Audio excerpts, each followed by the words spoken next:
you had to be a good breezy and change your predictions after. I have to confess something. I love Bayesian modeling. I don't know if you could have seen that coming. And I love it, not only because it allows me to model interesting phenomena and learn about the world I live in, but because it's part of a broader epistemological framework that confronts me with deep questions. How do you make decisions under uncertainty? How do you communicate risk and uncertainty? What does being rational even mean? Thankfully, Gerd Gigerenzer is there to help us navigate these fascinating topics. Gerd is the director of the Harding Center for Risk Literacy of the University of Potsdam, Germany, also director emeritus at the Max Planck Institute for Human Development. He's a former professor of psychology at the University of Chicago and distinguished visiting professor at the School of Law of the University of Virginia. Gerd has written numerous awarded articles and books, including Risk Savvy, Simple Heuristics That Make Us Smart, Rationality for Mortals, and his latest, How to Stay Smart in a Smart World. As you'll hear, Gerd has trained US federal judges, German physicians, and top managers to make better decisions under uncertainty. But Gerd is also a banjo player, has won a medal in judo, and loves scuba diving, skiing, and, above all, reading. This is Learning Bayesian Statistics, episode 92, recorded August 25, 2023. Let me show you how to be a good breezy and change your predictions after. Hello, my dear Bayesians. I just wanted to say that it has been really fun to start coaching you one-on-one to jumpstart your own learning and Bayesian models.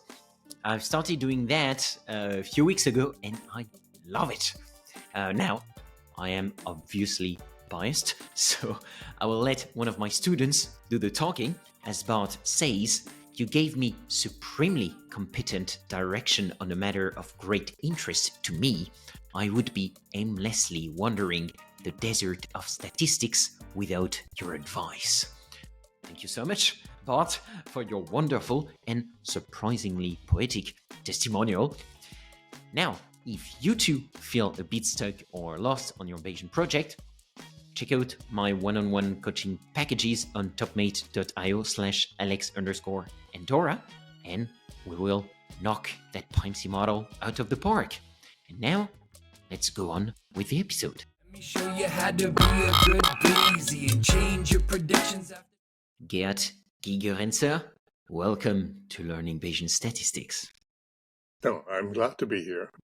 Yeah, thanks a lot for taking the time. I am very happy to have you on the show. A few patrons have asked for your episode, so I'm glad to have you here today. And thank you very much to all of you in the Slack, in the LBS Slack, who recommended Gerd for an episode on the show. And yeah, I have a lot of questions for you because you've done a lot of things. You have there is a lot of questions I want to ask you on a lot of different topics. But first, as usual, let's start with your origin story, Gerd. And basically, how did you come to the world of study of rationality and decision-making under uncertainty? Now, I have been observing myself, how I make decisions. For instance, in an earlier career, I was a musician playing Dixieland, jazz, and other things. And when I did my PhD work, I had to make a decision. Was I want to continue a career on the stage as a musician or to try an academic career? And for me, music was the safe option because I knew, and also I earned much more money than an assistant professor. And an academic career, I couldn't know whether I can make it, whether I will ever become a professor. That was the risky option. So this is, if you want an initial story, I decided then for take the uncertainty, the risk. That makes sense. And so that was like pretty early in your career, or is that something that came later on when you already had started studying other things, or you started doing that as soon as you started your undergrad studies? Now, what came later was that I learned about theories about decision making, Mm-hmm. and some of them I found very unrealistic and Mm-hmm. strange, and about topics that were not really the topics where I thought are important, like Mm-hmm. which job do you take? What do you do with the rest of your life? But they were of Mm-hmm. monetary gambles, whether you want $100 for sure, or 200 with a probability of 0.4 Yeah. or 6.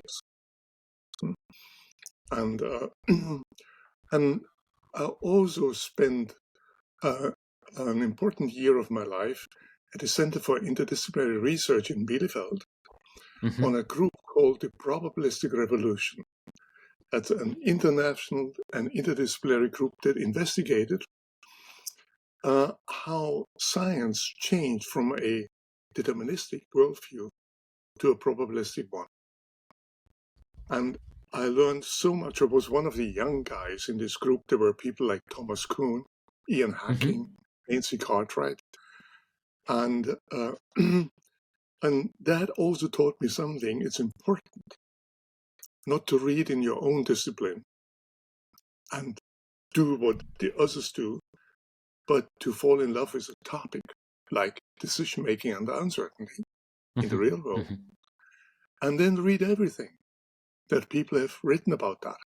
And that means from areas like biology, animal behavior, to economics, to sociology, to the history of science. Yeah, that was something really interesting when preparing the episode with you, to see the whole arc of your career being being basically around these topics that you've studied really a lot and in depth. So that was really super interesting to notice. And so something I'm wondering is if you remember how you first got introduced to Bayesian methods. Now, for instance, I read Fisher's book, Statistical Methods. No, sorry. Yeah, yes. Statistical Methods and Scientific, no, the other way around. Scientific Method and Statistical Inference. That was Fisher's third book, where he starts out by praising a guy named Thomas Bayes for having the insight not to publishing his paper. Because, according to Fisher, that's not what you need in science.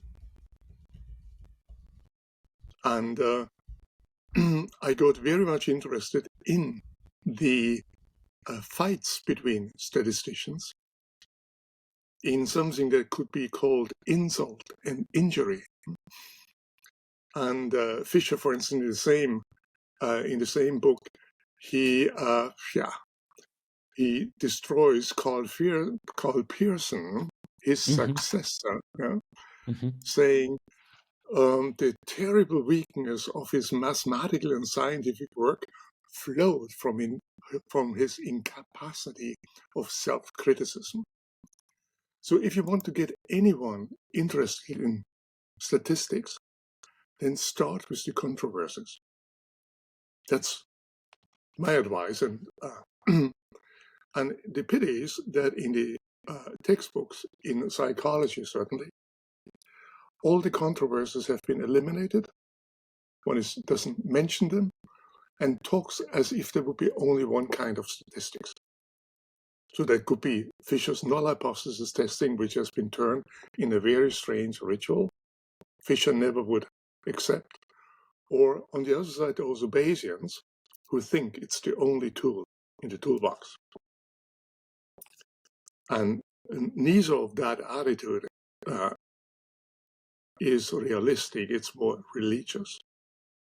There is a statistical toolbox, and there are different instruments, and you need to look at the problem to choose the right one.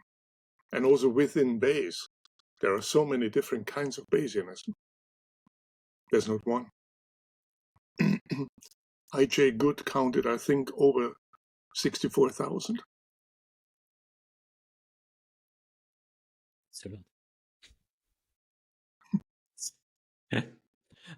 Yeah, so okay, that makes it clear, and that helps me also understand your work, because yeah, something I saw is in your work you often emphasizes the role of heuristics in decision making.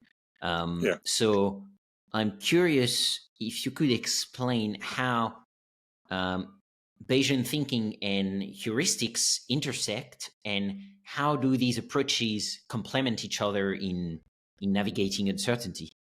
Yeah. First, the term heuristic is often misunderstood. I mean the term in the sense that Herbert Simon used it to make a computer program smart, or the Gestalt psychologist used it, or Einstein used it in the title of his Nobel Prize winning paper of 1905. I don't use it in the sense that has been very popular in psychology and other fields as heuristics and biases. That's a clear misunderstanding. So to make it very short, in a world that Jimmy Savage, who is often called the father of Bayesian statistics, called a small world, where the entire state space is known and nothing else can happen. Yeah. In that world, this is the ideal world for Bayesianism, and also for most of statistics. In a world where you do not know the state space, that the economist Frank Knight called uncertainty, or others have called true uncertainty or radical uncertainty, you can't optimize by definition. You cannot find the best solution. And here, people and other animals, just like managers and scientists, use heuristics. So a heuristic is a rule that helps you under uncertainty to find a good solution. For instance, Polya, the mathematician, distinguished between analysis and heuristics. You need heuristics to find a proof, and you need analysis to check whether it was right. Most important, heuristics and analysis are not opposites, as it's now become very popular in System 1 and System 2 theories. They're not opposites. They go together. And for instance, a study of 17 Nobel laureates reported that almost all of them attributed their success from going back and forth between heuristics / intuition or analysis. So that's an important thing. It's not binary opposites. So your question, where does Bayes meet heuristics? Now, of course, for instance, in the determination of the prior probability distribution. Uniform priors is a heuristic. That's also known as 1 over n.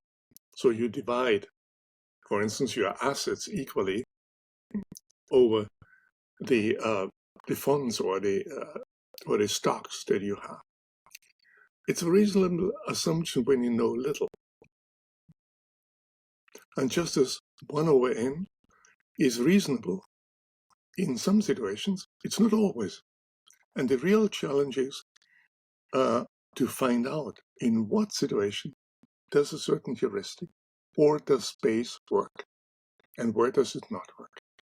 That's what I call the study of ecological rationality. So in short, there's no single tool that's always the best. We need to face the difficult question, can we identify destructive environments where a simple heuristic like equal distribution Yeah. or imitate others works, and where Mhm. does it mislead? Mhm. Yeah. This is really interesting because something also I'm always like I always try to reconcile, and actually you talk about it in your book, Gut Feelings, The Intelligence of the Unconscious, and you talk also about intuitions and how they can sometimes outperform more complex analytical processes, and this is a claim that you can see in a lot of fields, right? From, I don't know, politics to medicine to sports, when basically people don't really want the analytical process to be taken too seriously because maybe it doesn't confirm Yeah, yeah. their previous analysis or their own bias. So what I'm wondering is how do Bayesian methods in your research, how do Bayesian methods accommodate the role of intuitive judgment, and how can individuals strike a balance between intuitive thinking and the systematic updating of beliefs that we use under Bayesian reasoning? So, let me first define what I mean by intuition. Mm-hmm. So intuition is a a kind of unconscious intelligence that is based on years of experience with a topic, where one feels quickly what one should do, what one should not do, but one cannot explain it. So when a doctor sees a patient, and the doctor may feel something is wrong with that patient, but cannot explain it, that's an intuition based on years of experience. And Yeah. then the doctor will go on and do tests and analysis in order to find out what's wrong, if there's something. So remember, intuition and analysis always go together. It's a big error what we have today in so-called dual processing theories, where they're presented as opposites. And then usually one side is always right, like analysis, and intuition is blamed, and heuristics are blamed if things go wrong. I see. Yeah. And so how does it integrate into the Bayesian framework, according to you? Like in the systematic analysis of beliefs that we have in the Bayesian framework?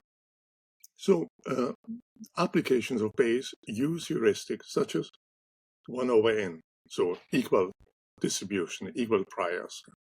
Yeah. And they also use more silent independence assumption and such things. But I would not phrase the problem as how to integrate heuristics in the Bayesian framework. I would also not say how to integrate Bayes in the heuristics framework. I think of both. So there are many Bayesian methods, and also other statistical methods. They're all optimizing methods. And there are heuristic methods, which are non-optimizing methods. I think of them as part of an adaptive toolbox that humans have, that they can use. And the real art is the choice of the right tool. So when I should use Bayes, and what kind of Bayes? Or when should I use a heuristic, a social heuristic, for instance, do what Alex tells me to do? Or, for instance, simple heuristics like take the best, which just go lexicographically through reasons and stop with the first one that allows to make a decision. And that's the question of ecological rationality. I see. And do you For have instance, yeah, for do you instance, have examples? Bayes' rule is a rule that is reasonable to apply in situations where the world is stable, where no unexpected things happen, where you have good estimates for the priors and also good estimates for the likelihoods. For instance, mammography screening is a case. So we know that we can expect that the results of mammography screening won't change very much. We have to take into account that the base rates differ from country to country or from group to group. But besides that, it is a good framework to understand what is the probability that a person has breast cancer if she tests positive. But that's a good situation. But if you have something which is highly volatile, like, I work with the Bank of England on a method for regulation, for banking regulation, and that world is highly volatile, and you're not getting very far with standard statistical methods. But you may evaluate whether a bank is in troubles by something that we call a fast and frugal tree that only looks at maybe 3 or 4 important variables and doesn't combine them in a way as Bayes or as linear models do, but lexicographic. Why? Because, so if you first look, for instance, think about medical diagnosis. If your heart fails, a good kidney cannot compensate that. And this is the idea of lexicographic models, and a number of heuristics are lexicographic, as opposed to compensatory models like Bayes or linear regressions. Oh, I see. Okay. Yeah, continue. Yeah. I have myself trained about 1,000 doctors in understanding and doing Bayesian diagnosis and Bayesian thinking. And you should realize that most doctors and also most gynecologists would not be able to answer the question I posed before. What is the probability that a woman has breast cancer in screening when the mammogram is positive? And if I give them the numbers in conditional probabilities, they're equally lost. Alex, I do a test with you. Are you ready? So sure. The point Let's will go. be, I give you the information as usual, in conditional probabilities. And I hope you will be confused. And also the readers, the listeners. Yeah? And then I'll try my best. I give you the same information in what we call natural frequencies. And then insight will come. Ready? Okay. So assume you conduct a mammography screening. What you know is that among the group of women who participates, there is a 1% chance that a woman has breast cancer undetected. You also know that the probability that a woman tests positive if she has breast cancer is 90%. And you know that the probability that a woman should test positive if she does not have breast cancer is 9%. Okay? You have a base rate of 1%, a sensitivity or hit rate of 90%, and a false alarm rate of 9%. Now, a woman in that group just tested positive, and you know nothing about her because it's screening, ask you, doctor, tell me, do I now have breast cancer? Or how certain is it? 99%, 90, 50, please tell me. What do you say? If there's now fog in your mind, that's the typical situation of most doctors. And there have been conclusions made in psychological research that the human mind has not evolved to think statistically, or here, the Bayesian way. Now, the problem is not in the mind. The problem is in the representation of the information. Conditional probabilities are something quite new, and few of us have been trained in it. Now, how did humans before Thomas Bayes or animals do Bayesian reasoning, not as conditional probabilities, but what we call natural frequencies? That is, I give you first a demonstration, then explain it, what it is. Yeah? Okay, we use the same situation. You do the mammography screening and translate the probabilities into concrete frequencies. Okay, think about 100 women. We expected one of them has breast cancer, and she likely tests positive. That's the 90%. Among the 99 who do not have breast cancer, we expect that another 9 will nevertheless test positive. So we have a total of 10 who test positive. Question, how many of them do actually have cancer? It's 1 out of 10. So a woman who tests positive in screening has most likely not cancer. That's good news. So that's natural frequencies, and you basically see through. And natural frequencies, we call them because they're not relative frequencies. They're not normalized. You start with a group like 100, and you just break it down. And then the computation becomes very simple. So just imagine Bayes' rule for this problem. And then natural frequencies does the computation, the representation. It's just 1 out of the total number of positives, 10. That's all. And once doctors have learned that and tried with a few problems, they can generalize it and use the method for other problems. And then we can avoid the errors that are currently still in place.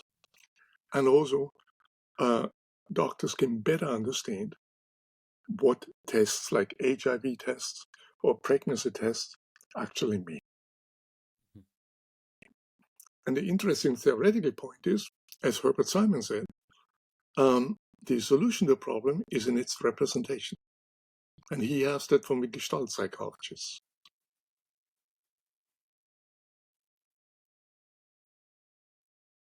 Yeah, this is really interesting. I really love and in a way that's quite simple, right? To just turn to natural frequencies. So I really love that because it gives a simple solution to a problem that is indeed quite pronounced, right? Where it's just like when you're even if you're trained in statistics, you have to make the conscious effort of not falling into the fallacy of thinking, well, if the woman has a positive test and the test has a 99% hit rate, she's got a 99% probability of having breast cancer. I mean, I have one part of my brain which knows that completely because I deal with statistics all the time. But there is still the intuitive part of my brain which is like, wait, why should I even, wonder if that's the true answer? So I like the fact that natural frequencies give a kind of an elegant and simple solution to that issue. So I put in the show notes your paper about natural frequencies and also the one you've written about HIV screening and how that relates to natural frequencies. So that's in the show notes for listeners. And I'm also curious, basically, concretely, how you did that with the professionals you've collaborated with, because your work has involved collaborating with professionals from various domains. That means physicians, that means judges. I'm curious how you have applied these principles of risk communication in practice with these professionals, and what challenges and what successes have emerged from these applications? Yeah. So I have always tried to connect my theoretical work with practical work. So in that case of the doctors, I have been teaching continuing medical education for doctors.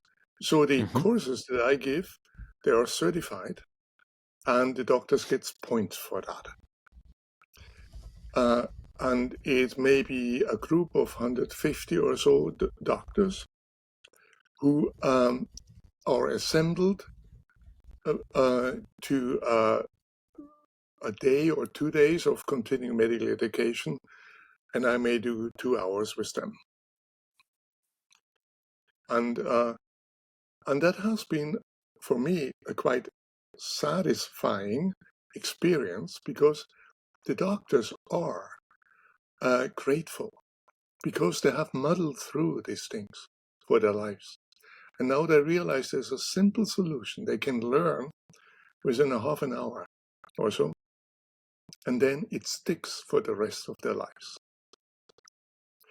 I've also trained in the US, so I have lived many years in the US and taught as a professor at the University of Chicago, and I have trained together with a program from George Mason University, US federal judges. These are very smart people, and I enjoyed that. So these trainings were in illustrious places like Santa Fe, and the judges were included and their partners also included. And there was also a series of things like about how to understand fibers as a and I was teaching them how to understand risks and decision making and heuristics. And if you think that federal judges who are among the best one in the US would understand Bayes' rule, good luck. No, there may be a few, most not.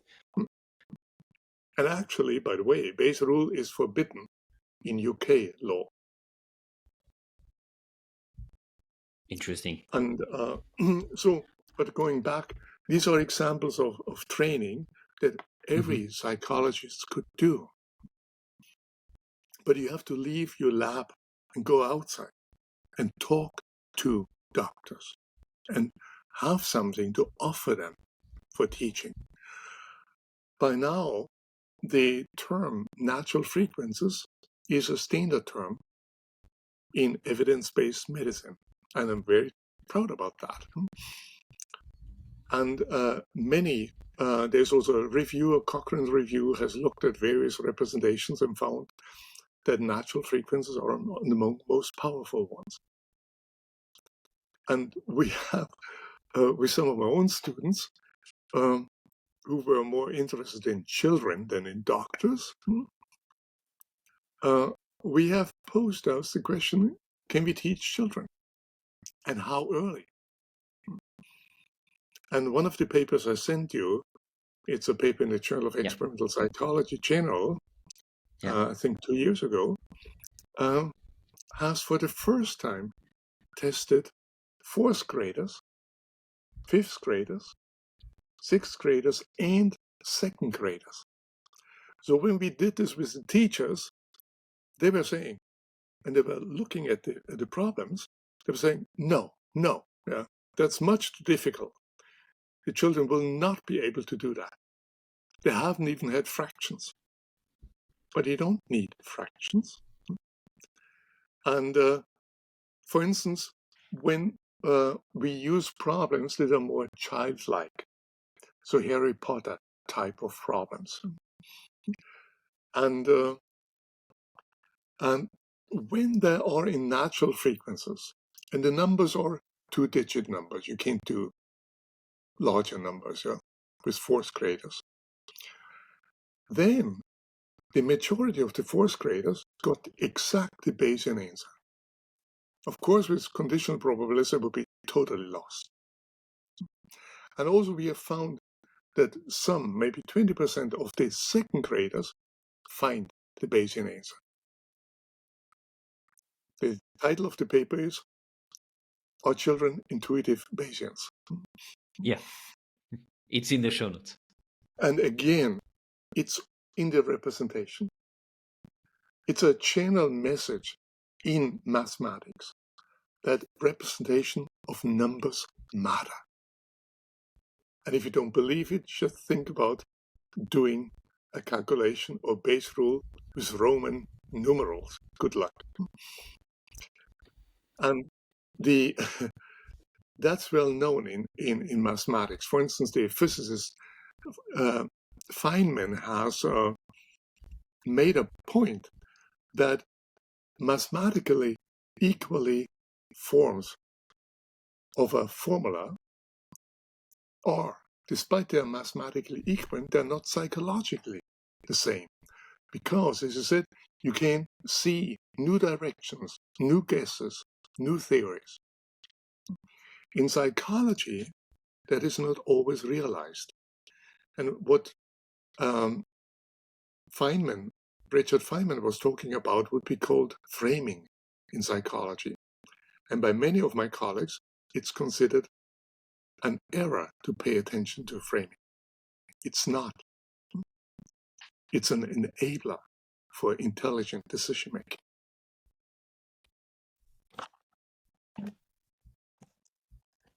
Yeah, this is fascinating. I really love that, and I really commend your paper that you were talking about.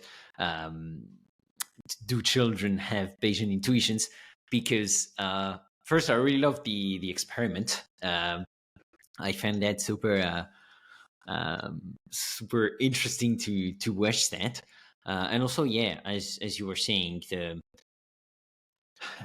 in a way, the conclusion that we can draw from that, and basically how this could be integrated into how statistics education is done, I think is extremely important. And actually, yeah, I wanted to ask you about that. Basically, if you, what would be the main thing you would change in the way statistical education is done? Well, so you're mainly based in Germany, so I would ask in Germany, maybe just in general in Europe, since our countries are pretty close on a lot of metrics. So I guess what you're saying for Germany could also be applied for a lot of other European countries. It's actually starting to change. So some of my former postdocs are now professors, and some are in education. And for instance, they have done experiments in schools in Bavaria where the textbooks have, in the 11th class, have Bayes rule. And they show trees, but with relative frequencies, not natural frequencies. And they've run a study which basically showed that when pupils learn in these textbooks Bayes rules with relative frequencies or conditional probabilities, and you test them later, 90% can't do it anymore. They've done something like rote learning, never understood it.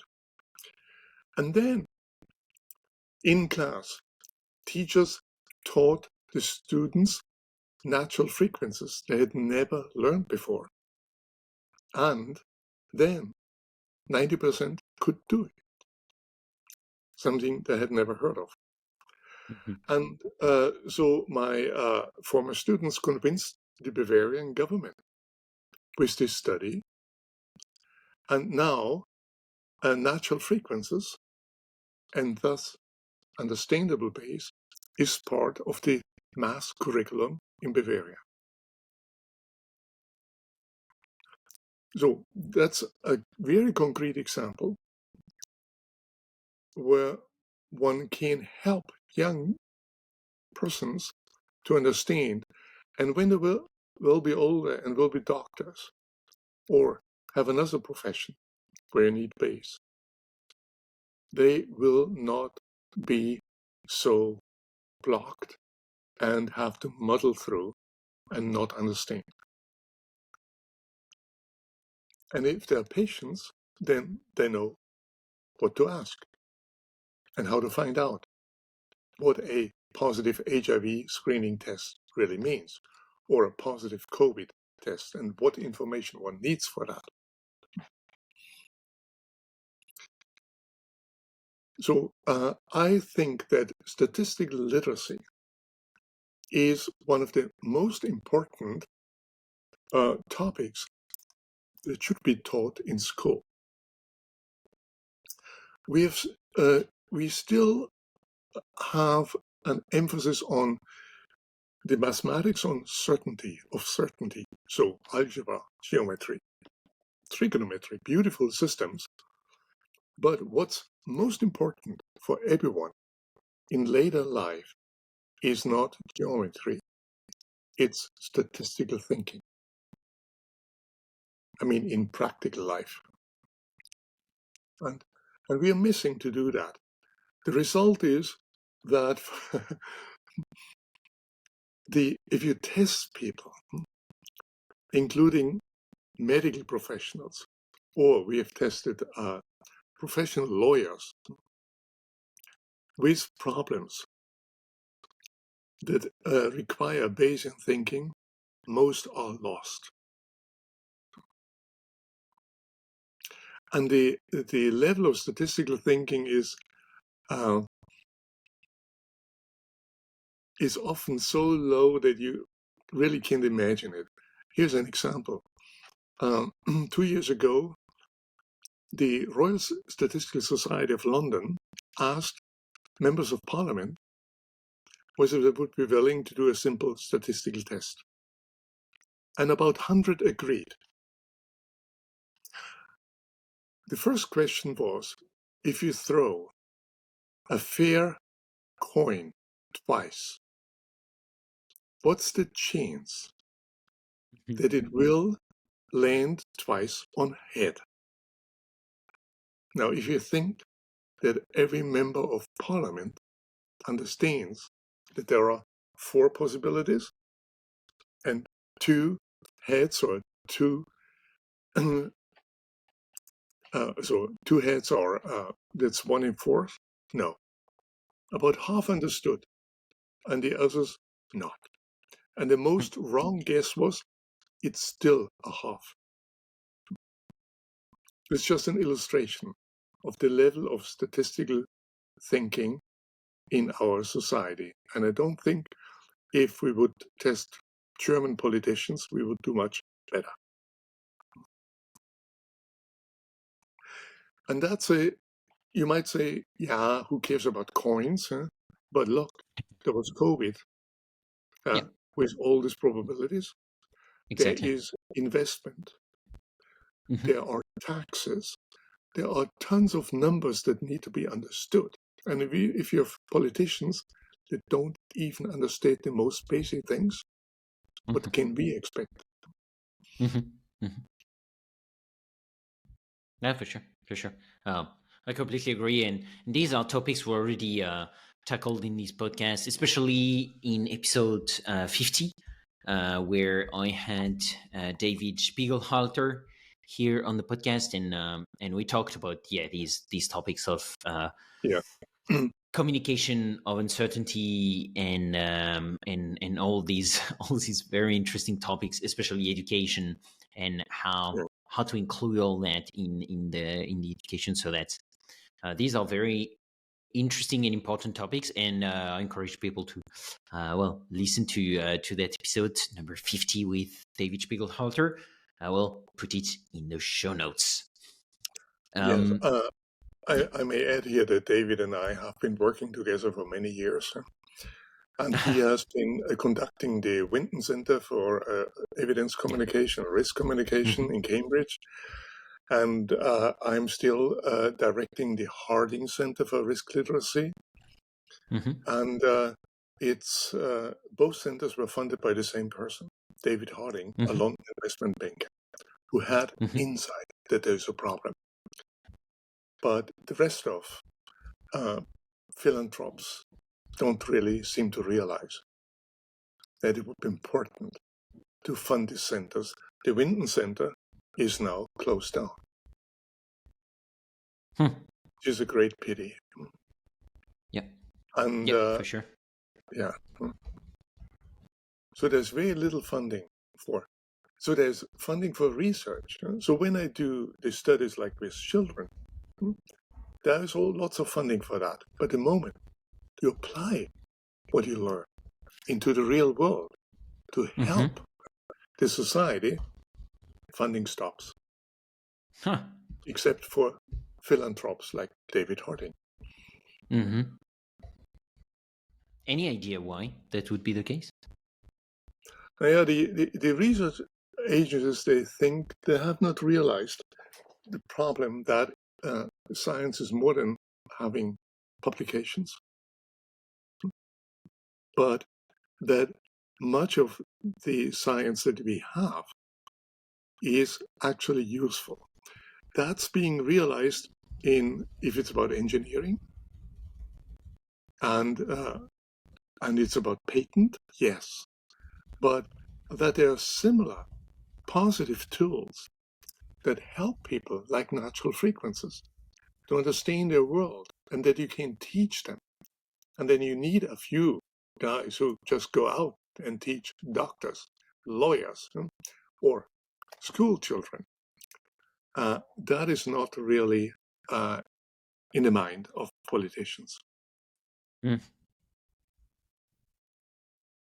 Yeah, which clearly is a shame, right? Because you can see how important probabilistic thinking is in a lot of fields, and especially in politics, right? Even electoral forecasting, which is something I've done a lot. Probabilistic thinking is absolutely of utmost importance, and yet it's not there yet, and not a lot of interest in developing this, at least in France, which is where I have done these experiments. So yeah, that's always been puzzling to me, actually. And even in sports, one of the recent episodes I've done about soccer analytics with Maximilian Goebel, that was also an interesting conversation about the fact that basically the methods are there to use the data more efficiently, but a lot of European football clubs don't really use them for some reason, which for me is still a mystery, because that would help them make better use of their finite resources and also be more competitive. So that's definitely something I'm passionate to understand.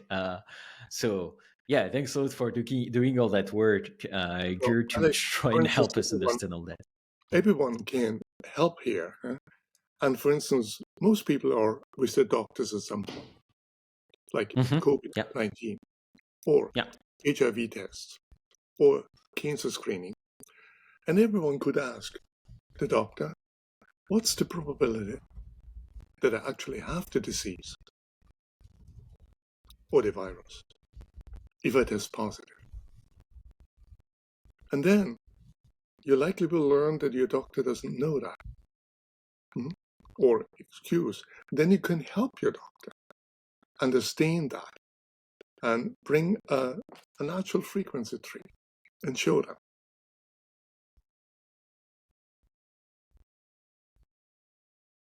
I've done this with many doctors. Oh, yeah?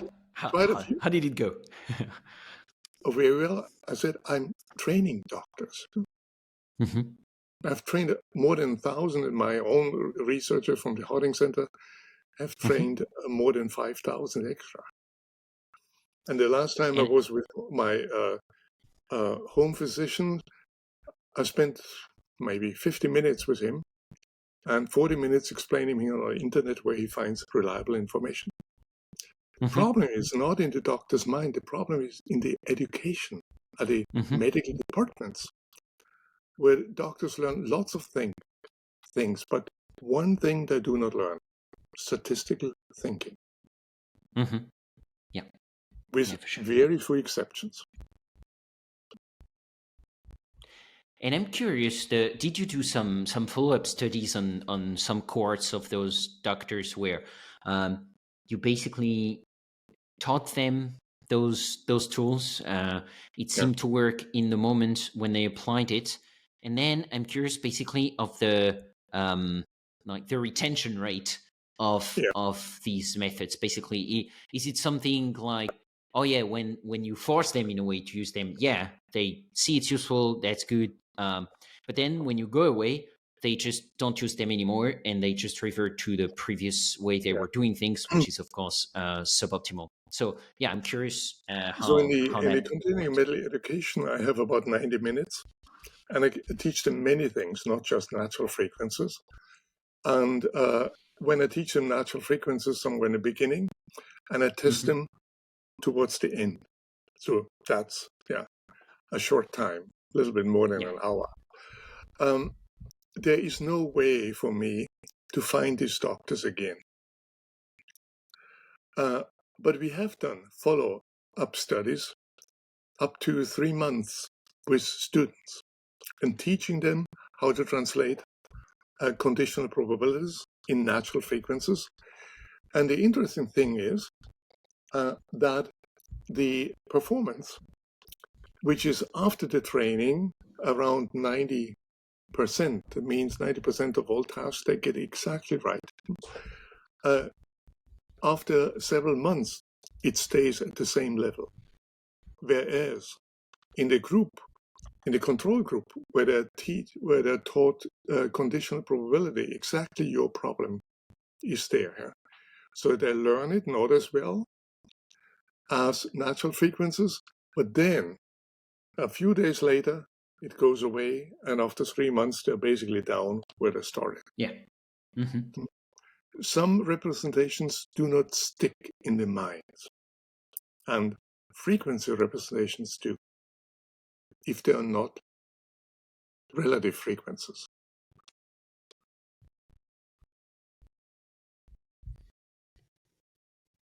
Yeah, this is definitely super interesting. So basically, to make it stick more, the idea would be definitely use more natural frequencies. Is that what you were saying? Yes, and of course it doesn't hurt if you continue thinking this way and do some exercise. Yeah. Yeah. I see. And something I'm also curious about, and that a lot of beginners ask me a lot, is what about priors, right? So I'm curious, in your job, how did you handle priors and the challenges regarding confirmation bias, persistence of incorrect beliefs? So in a way, in a more general way, what I'm asking is, how can individuals, particularly decision makers in fields like law or medicine that you know very well, avoid the pitfalls associated with biased prior beliefs and harnessing the power of Bayesian reasoning? Yeah. So in the medical domain, particularly in diagnostics, the priors are usually from they're usually frequencies, and they are estimated by studies. There's always the possibility that a doctor might adjust the frequency base rate a bit because he or she has some kind of belief that these patients may not be exactly from that group. But again, there's huge uncertainty about priors. And also, one should not forget there's also uncertainty about likelihoods. Often in Bayesian discussion, the discussion centers among priors. How do you know the likelihoods? So, for instance, take the mammography problem again. The probability that you test positive if you don't have cancer. So which I in the example gave as 9%, which is roughly correct, but it varies. It depends on the age of the women. It depends on quite a number of factors. And one should not forget that also the likelihoods have to have some kind of subjective element and judgment. And then there's a third, more general assumption, namely the assumption that all these terms, the likelihoods and the base rates, which are from somewhere, maybe a study in Boston, would actually apply to a study in Berlin. Mm-hmm. And I can name you a few more assumptions that, for instance, that the world would be stable, that nothing has happened. There's no different kind of cancer that has different statistics. So one always has to assume a stable world to do Bayes. And one should be aware that it might not be. And that's why I use the term statistical thinking, because you need to think about the assumptions all the time and about the uncertainty in the assumptions. And also realize that often, particularly if you have more complex problems, not just one test, but many, and many other variables, you might, in these situations where Bayes slowly gets intractable, you might think using a different representation, like what we call a fast and frugal tree. That's a simple way. It's just like, think about a natural frequency tree, but it is an incomplete one, where you basically focus on the important parts of the information and don't even try to estimate the rest in order to avoid estimation error. And that's the key logic of heuristics. And the uncertainty, the big danger is that you overfit. You overfit the data. You have wrongly assuming that the future is like the past. And in order to avoid overfitting, as the bias variance dilemma shows in more detail, one needs to make things more simple. Maybe not too simple, but more simple. And trying to estimate all conditional probabilities may give you a great fit, but not good predictions.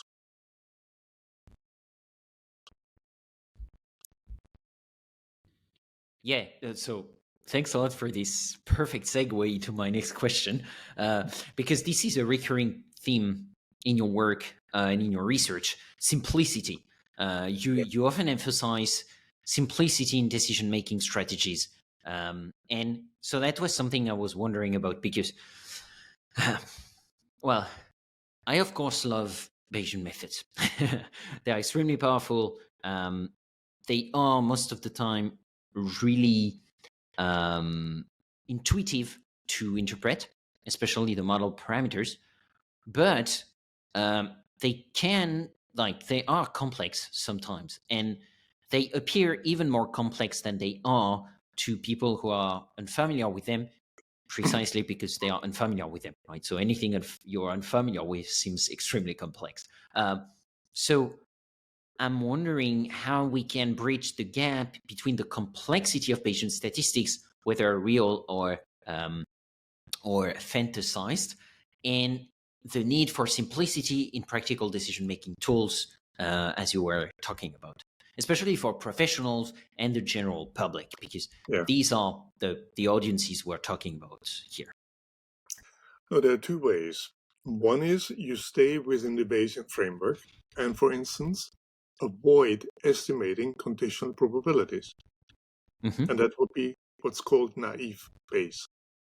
And naive Bayes can be amazingly good. It has also the advantage that it's much more easy to understand than regular Bayes. The second option is to leave the Bayesian framework and study how adaptive heuristics can give you what Bayes makes too complicated. And also, there's too much overfitting. For instance, if we have studied investment problems, so assume you have a sum of money and want to invest it in N assets. How do you do it? And there are Bayesian methods that tell you how to weigh your money in each of these N assets. There is Markowitz's Nobel Prize winning method. That's standard statistics, the mean variance portfolio that tells you how you should do that. But when Harry Markowitz made his own investments for the time after his retirement, you might think he used his Nobel Prize winning optimization method. No, he didn't. He used a simple heuristic. That's called 1 over n, or divide equally, the same as a Bayesian equal prior. And a number of studies have asked, how good is 1 over n compared to the Nobel Prize winning Markowitz model and also modern variants, including Bayesian methods? The short answer is that 1 over n is mostly as good as Markowitz and also better, and also the most modern, sophisticated models that use any kind of complexity cannot really beat it. The more interesting question is the following. Can we identify in what situation a heuristic like 1 over n or any other of the complicated models is ecologically rational? Because before we have talked about averages. And you can see, so 1 over n has no free parameter, very different from Bayes. That means nothing needs to be estimated from data. It actually doesn't need any data. Thus, in the statistical terms of bias and variance, it may have a bias, and likely it has. So bias is the difference from the average investment to the true situation, but it has no variance because it doesn't estimate any parameters from data. And variance means it's a deviation of individual estimates from different samples around the average estimate. And since there is no estimate, there is no variance. So Markowitz or Bayesian models, they suffer from both errors. And the real question is whether the sum of bias and variance of one method is larger than of the other one. And then ecological rationality means, let me illustrate this with with Markowitz versus 1 over n.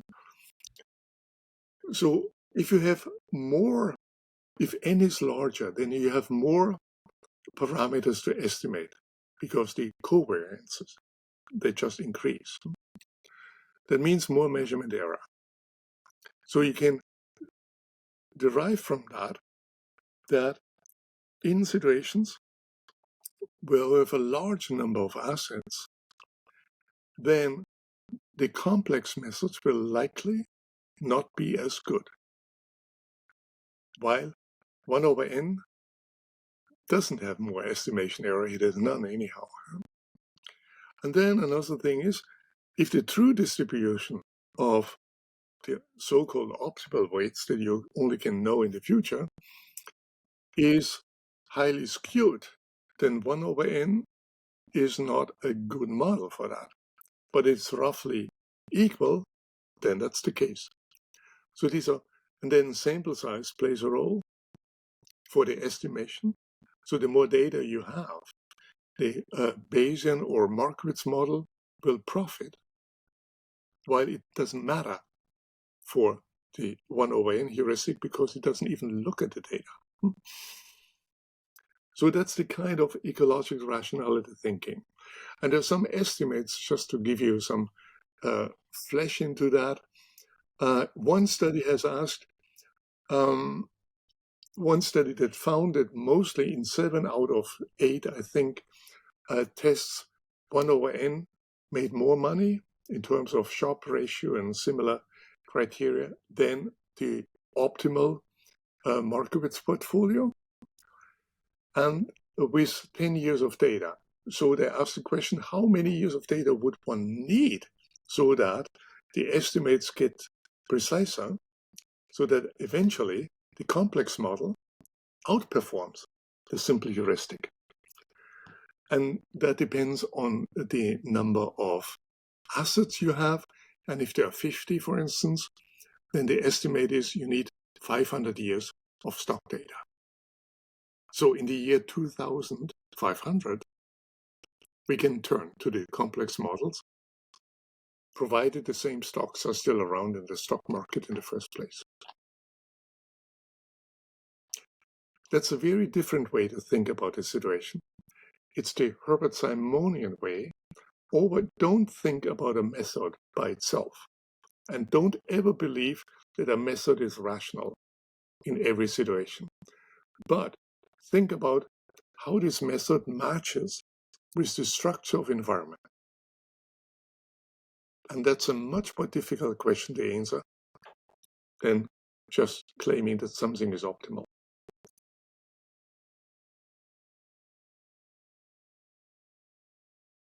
Yeah, I see. That's interesting. I love the very practical aspect of that, right?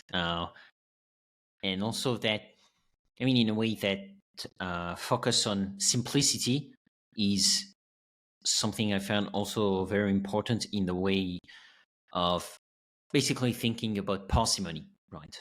Why make something more difficult when you don't have to? And it's something that I always use also in my teaching, where I teach how to build a model.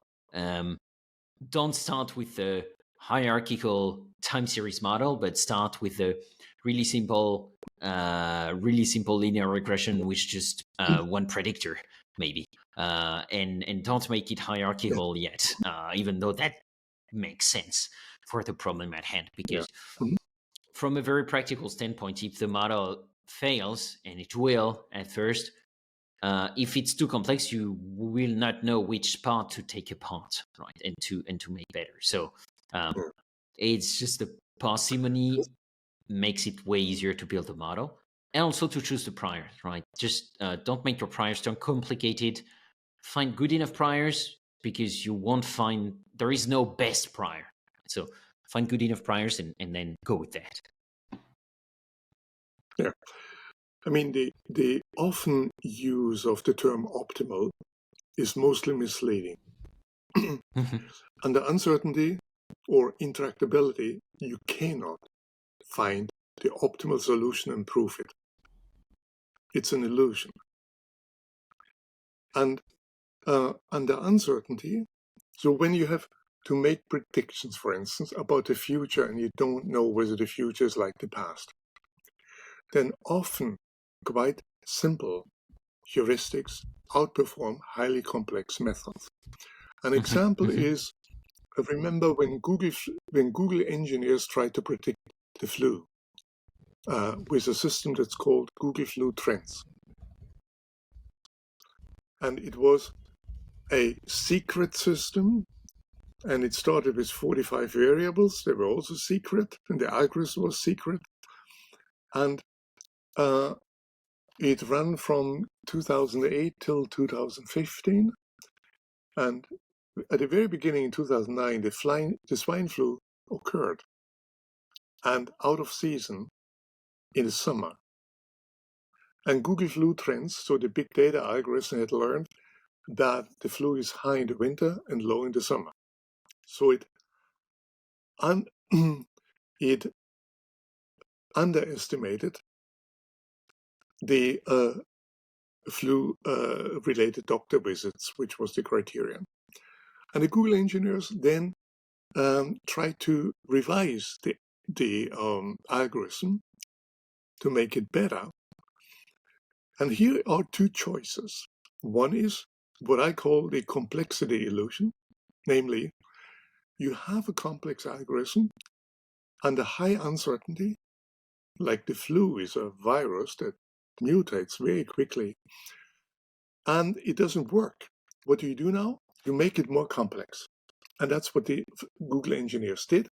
So they used a revision with about 160 variables, also secret, and thought they would solve the problem, but it didn't improve at all. The opposite reaction would have been, you have a complex and high uncertain problem, you have a complex algorithm, it doesn't work. What do you do now? You make it simpler, because you have too much estimation error. The future isn't like the past. Yeah. We have tested, also published a paper on a very simple heuristic that just takes one data point. So remember that Google Flu Trends estimated next week's or this week's flu-related doctor visits. So the one data point algorithm is you take the most recent data, it's usually 1 week or 2 weeks in the past, and then make the simple prediction, that's what it will be this or next week. That's a heuristic called the recency heuristic, which is well documented in human thinking, is often mistaken as a bias heuristic. And we showed it for the entire run of the of Google Flu Trends for 8 years. The simple heuristic outperformed Google Flu Trends in all updates. There were total, I think, 3 updates for every year and for each of the updates, and reduced the error by about half. You can intuitively see that. So a big data algorithm gets stuck, like if something unexpected happened, like in the swine flu. The recency heuristic can quickly adapt to the new situation and improve on that. So that's another example showing that you always should test a simple algorithm first. And you can learn from the human brain. So the heuristics we use are not what the heuristics and bias people think, always second best. No. You need to see, in a situation of high uncertainty, pick a right heuristic, and a way to find it is to study what humans do in these situations. I call this psychological AI. Yeah, I love that. And actually, so before closing up the show, that sets us up nicely for one of my last questions, which is a bit more forward thinking, because so you've been talking about AI and these decision making science. So I'm wondering how you see the future of decision science, and where do Bayesian statistics fit into this evolving landscape, especially considering the increasing availability of data and computational power. So, and that may be related to your latest book. Yeah. My latest book is about, it's called How to Stay Smart in a Smart World. And it teaches one thing, a distinction between stable worlds and unstable worlds. Stable worlds are like what the economist Frank Knight called a situation of risk, where you can calculate the risk as opposed to uncertainty. That's unstable worlds. If you have a stable world, that's the world of optimization algorithms, at least if it's tractable. And here, more data helps because you can fine-tune your parameters.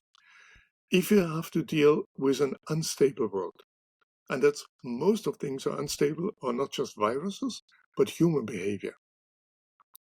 And complex algorithms typically do not help in predicting human behavior. In my book, I have a number of examples. And here, you need to study smart, adaptive heuristics that help. And for instance, we are working with the largest credit rating company in Germany, and they have intransparent, secret, complex algorithms. That has caused an outcry in the public because these are decisions that decide whether you get you are considered for if you want to rent a flat or not, and other things. And we have shown them that if they make algorithms simpler, then they actually get better and more transparent. And that's an interesting combination. Here is one future about solving the so-called XAI problem. First, try a simple heuristic, that means a simple algorithm, and see how good it is. And not just test competitively a handful of complex algorithms, because the simple algorithms maybe do as well or better than the complex ones. And also, they're transparent. And that means that doctors, for instance, may accept an algorithm because they understand it. And a responsible doctor would not really want to have a neural network diagnostic system that he or she doesn't understand. So the future of decision-making would be, if you want it in a few sentences, take uncertainty serious and distinguish it from situations of risk. And we are not far ahead in this.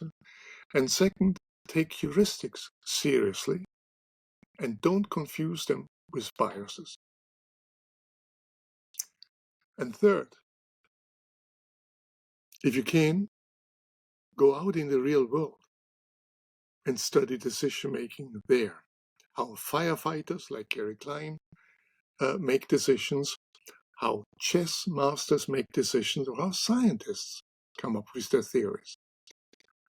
And you will find that standard decision theory that's geared on small worlds of calculable risk will have little to tell you about that.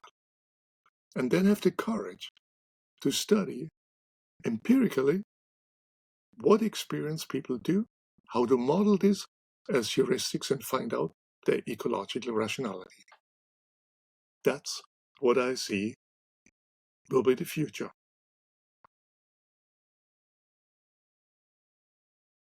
Nice. Yeah, I find that super interesting in the sense that it's also something I can see as an attractive feature of the Bayesian modeling framework from people coming to us for consulting or education, where the fact that the models are clear on the assumptions and the priors and the structure of the model make them much more interpretable, and so way less black boxy than classic AI models. And that's definitely a trend we see, and that's also related to causal inference. Right? People most of the time want to know if X influences Y and in what way, and if that is in a predictable way.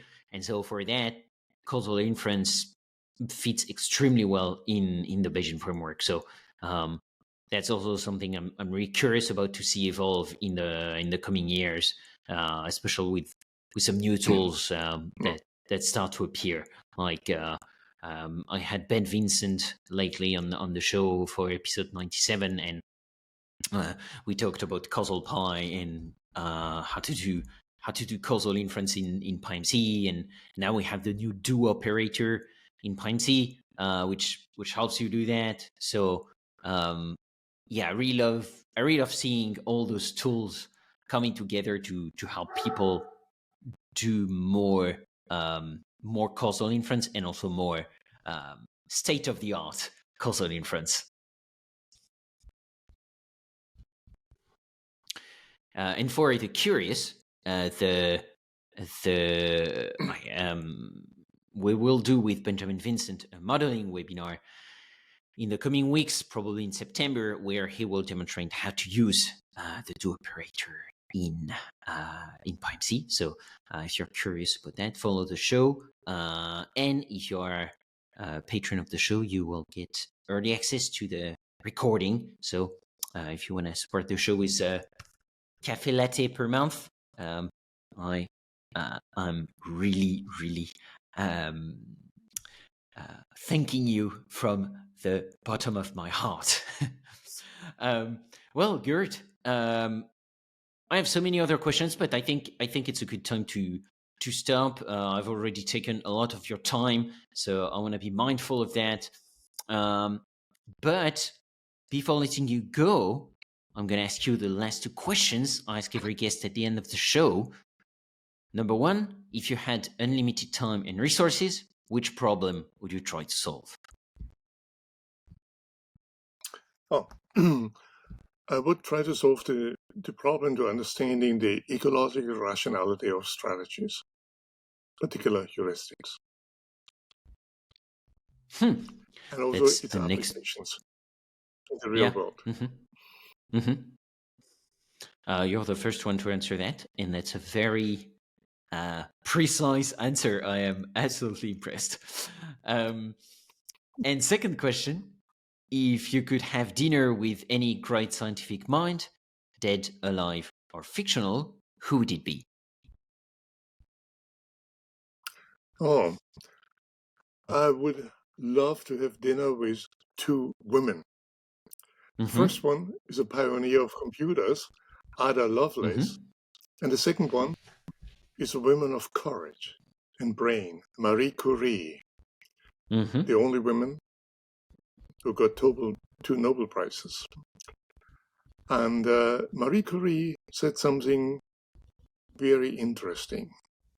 Nothing in life is to be feared. It is only to be understood. Now is the time to understand more, so that we may fear less. Curie said this when she discovered that she had cancer and was soon to die. Extremely inspiring. Thanks a lot, Gerd. That's really inspiring. And having, if I may say, having courage is something that's very important for every researcher, and also having courage to look forward, to dare to find new avenues rather than playing the game of the time. Well, on that note, I think, thank you for coming on the show, Gerd. That was an absolute pleasure. I'm really happy that we could have that more, let's say, epistemological discussion than we're used to on the podcast. I love doing that from time to time. Also filled with applications, and I encourage people to take a look at the show notes. I put your books over there, some of your papers, a lot of resources for those who want to dig deeper. So thank you again, Gerd, for taking the time and being on this show. It was my pleasure. Bye-bye. Let me show you how to be a good breezy and change your predictions after